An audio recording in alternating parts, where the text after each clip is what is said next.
उस बात को प्राप्त कर लेगा। वह उसमें प्रयास नहीं होता। जहां अपनी मति है, अपनी बुद्धि है, जहां अपना बल है, वहां प्रयास है, वहां थकान हो जाए। और केवल इतनी बात है, जो भी हो रहा है बस गुरुदेव ने कही है, गुरुदेव की आज्ञा से। तो आप देखो, अपने चित्त को देखो, कहाँ है, क्या हो रहा है। आपको किसी के प्रमाण की आवश्यकता नहीं है, आपका चित्त ही स्वयं आपको बता देगा। बहुत कृपा है, स्वतः निकलने लगेगा। मेरे ऊपर बहुत कृपा है। जो अभी नहीं निकलता ना, कृपा होते हुए भी, इससे प्राय सभी महापुरुषों की एक ही बात है, हर समय ये अनुभव करो मेरे ऊपर बहुत कृपा है, पर नहीं निकलता अपने से। क्यों? क्योंकि हम अभी मनमानी कर रहे हैं,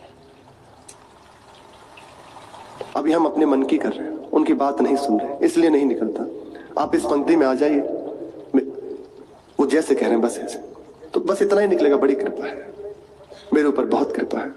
परिस्थिति से यहाँ संबंध नहीं है, मतलब नहीं है, यहाँ खास बात है। वो चाहे जैसी परिस्थिति उसमें निकलेगा, मेरे ऊपर प्रभु की बहुत कृपा है, मेरे ऊपर गुरुदेव की बड़ी कृपा है। क्योंकि वो हृदय को देख रहा है। जो कार्य बहुत प्रयास से नहीं हो सकता था, वे बस उनकी मधुर मुस्कान, उन्हीं की कृपा से प्राप्त हुए बल से, उनकी आज्ञा के पालन में लगने से हो गया। बहुत सामर्थ्य है। गुरुजी जो उपदेश दें उसको मन लगाकर सुनो और उसका पालन करो, महापुरुषों के वाक्य है।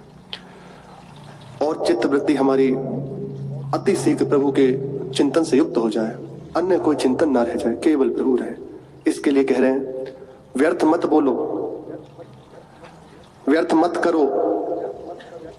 जो अधिक करता है क्रिया या बहुत ज्यादा अधिक बोलता है, निश्चय ही उसके अंदर झूठ सम्मिलित है। तो कुछ दिखाना चाहता है, कुछ बताना चाहता है। इसलिए व्यर्थ मत बोलो, व्यर्थ कोई चेष्टा मत करो।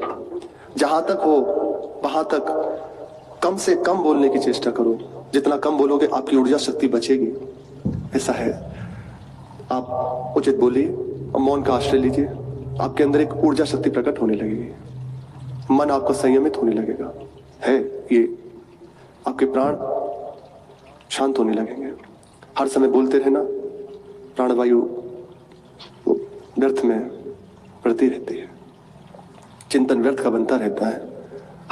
जैसे कभी कोई बात फंस जाए, आप बात कर रहे हैं और बोलने का अभ्यास है, तो कोई यदि बात फंस